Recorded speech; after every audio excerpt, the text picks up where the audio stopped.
All right, I am recording this halfway through the Detroit Lions preseason game with the Miami Dolphins, and it's clear to me, and honestly, it doesn't matter what happens in the second half. It's halftime right now. It's clear to me that the Detroit Lions have taken over the preseason. Like, they have gotten, I know that's a weird statement. It's like, what does that even mean?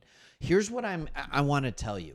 The Detroit Lions started really, really slow in the Hall of Fame game. I think everybody kind of was like, ooh. Like, what's going on, right? And they started wondering, like, what's going on with this team? Are they ready? And then you start realizing the practice schedule and how far behind we probably were the Chargers. Then we go out. We have a slow start against the Falcons, but we end up winning that game in 3 quarters, which, again, was a really classy move. But then we find out that we completely dominate the joint practices with the Dolphins. Now, we probably should. Like, there should be a level of dominance with the Dolphins, who, quite frankly, they're a fringe playoff team, if that, and we should be a Super Bowl contending team. So there should be a level of victory in those practices, but it was as lopsided as it could possibly be, the opposite of what it would have been 10 years ago if we had a joint practice. And so when I look at these types of things, I think that's good, but then I watch the game today. And yes, it's a preseason game, so yes, there's a ton of penalties, but what I'm seeing is that satisfaction of realizing that the best coaches in the planet are on your team. And Dan Campbell and company has it. And I'm going to show the box score here in a minute, but I'm also want to show a play. And it shows 2 different scenarios that I think are just fantastic. And there are so many hard cuts on this team. Now, most of you are going to see this and you're going to look at it and you're going to say, oh, yeah, that's Isaac Tesla. Like, he's great. And I am going to talk about how good Tesla has been playing, right? But there's another thing in here that I want you to see. So first we'll focus on the Tesla part, and then we'll go from there. All right? This is on Twitter. Follow us on Twitter, by the way. Love this. Isaac Tesla. Boom. All right? Right here, you pause it. You see him. He does the stutter. See the weight forward on the corner here, or the safety? I didn't see the beginning of it. Right? He's now moving forward, which is going to allow Tesla to get here. But here's the thing. He didn't get the separation because he faked this and he was already far enough back. So he's just going to be able to settle in. It's not a problem. But then Tesla is going to have to make a contested catch. Now, right here, what are the chances of this catch happening? Right? Like, what are the chances of this contested catch? Now, Tesla has already made a number of these catches look easy. He's had plenty of separation, and he's already made a number of these catches look easy. There you go. He hauls it in, catches it with his hands. No big deal. Now, I want to show you something different. Number 52, Muti. A guy that we're all like, yeah, I don't know if he has a chance of making this team. I don't know.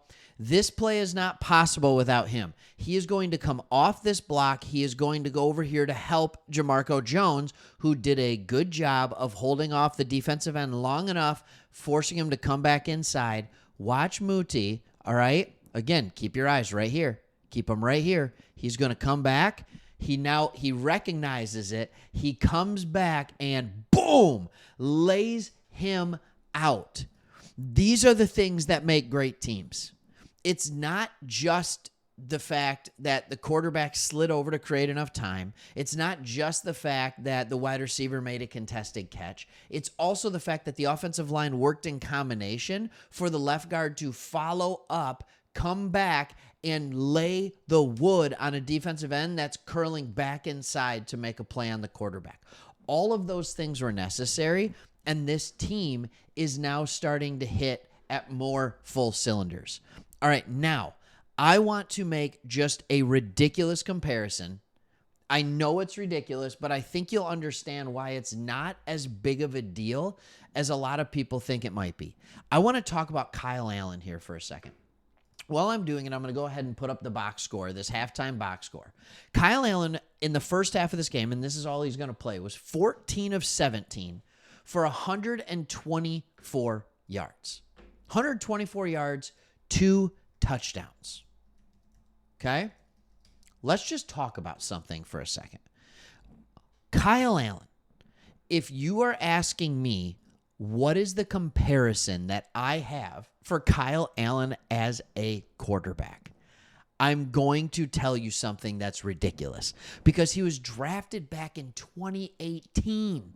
All right. The most he ever played was in 2019 for the Carolina Panthers. He threw for 3,300 yards, like 17 touchdowns, 16 picks.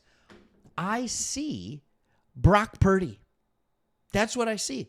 I see a guy who's athletic, but not shockingly athletic. I see a guy who makes quick reads, gets the ball out of his hands. I see a guy who processes things very quickly. I see a guy with slightly below average arm strength. And I see a guy who's above average in accuracy. I'm not saying he's Brock Purdy. That's not what I'm saying. All right. What I am saying, though, and I will stick to this, is that I think he can be absolutely a good backup quarterback. And I think he might play so well, even if Hendon Hooker starts to play better, I think Kyle Allen could continue to be the backup. Now, I could eat my words because I'm recording this before Hendon Hooker goes out there. Hendon Hooker, he could go out there, go 15 of 20 for 250 yards and rush for another 30 and a half. And all of a sudden, everybody's like, oh, what were you saying, Craig? Like, Kyle Allen's definitely the backup quarterback, right? Like, who knows? Who knows what could happen? But I am going to tell you right now that he is a guy that does absolutely remind me of what Brock Purdy did. And so I just think that was very, very unique. I just think it was very, very unique. And even his NCAA stats, he played 2 years at Texas A&M. Then he went to Houston. He didn't play a ton. So he's this guy who's 29 years old, and he's just put in his time, and he's on his way around. But when I look at this overall, when I look at this team, I think what kind of gets me the most excited as I look through, let's look through the depth chart here right now. Let's start on the offensive side. Everybody's excited about Isaac TeSlaa. We know that. I thought Dominic Lovett looked good today. There was a high pass. There were three high passes that were incompletions by Kyle Allen. Here's the deal, and this is what I think, and I need to talk about this again for a second. The three incomplete passes by Kyle Allen, high to TeSlaa, high to Tom Kennedy, and high to Dominic Lovett. They were all open, though. He would have been 17 of 17. He just, arguably Kennedy could have caught his. Lovett could have caught his. TeSlaa, it was a tough catch. It was really far out there. But he could have been perfect. And that means he's seeing the field so well. Just run the offense. All right, Dominic Lovett was a ton of fun to watch. I thought Netane Muti was fun to watch. Igakwan was better in this game. For the running backs, all right, Craig Reynolds, I love you. You are a tough guy. Why does it look like you're about to die every time you get tackled? You get off the field so slow. That is interesting. That's a new thing.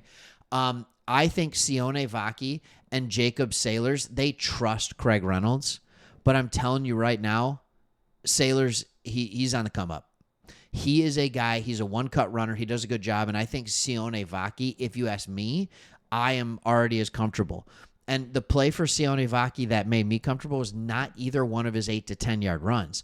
It was the play that as soon as it was snapped, he recognized the blitz was coming from the other side of the line. He crossed in front of the quarterback and picked up the blitzer. Pass protection. This is a guy who only played and only had like 90 carries at running back. He only played like 5 games of running back at the University of Utah. Here he is, and he's already got pass protection down, pass pro down. It's unbelievable. All right, now quickly, let's look over to the defensive side of the ball. Al-Qudi Muhammad, did you see that rundown, like 30, 40 yards down the field to show a guy who's already made this team? He's going to make this team. To show that kind of effort, he looks like a legitimate rotational defensive end, edge player, if not some of the skill set to start on some teams in this league. That is depth that makes me very, very happy. Zach Cunningham does not look slow. It's his 9th year. That's okay. He still looks like he's good to go. And then when you are talking like Ian Kennelly, I thought there were some good things. Rock Ya-Sin continues to look good. You have all these guides. You have Whiteside, who Dan Campbell calls Ironsides because of how tough he is. Eric Hallett, Miller, other people that aren't even on this that are absolutely playing snaps and stepping in front of people and making great plays in the secondary. Here's what it tells me. It tells me that our new defensive coordinator is putting everybody in positions to succeed. I don't know if you noticed, there were a couple plays. It looked like we were the Minnesota Vikings. I'm not saying that's a compliment, but plays where we'd have 8 guys standing up, all looking like they could rush the passer, and then 4 rushed, 4 dropped back. That's the special. That's Flores special. That's what he does. And so just to see the confidence of the new DC to do that. Are you kidding me, Shep? Good for you, my friend. Good for you. I am very excited after watching the first half. It was slow because it was penalty. But really excited and even more encouraged after watching the first half of this game. Had to come on here and make a video. I'll probably release it for when the game's done. All right. Thanks for watching. See you on the next one.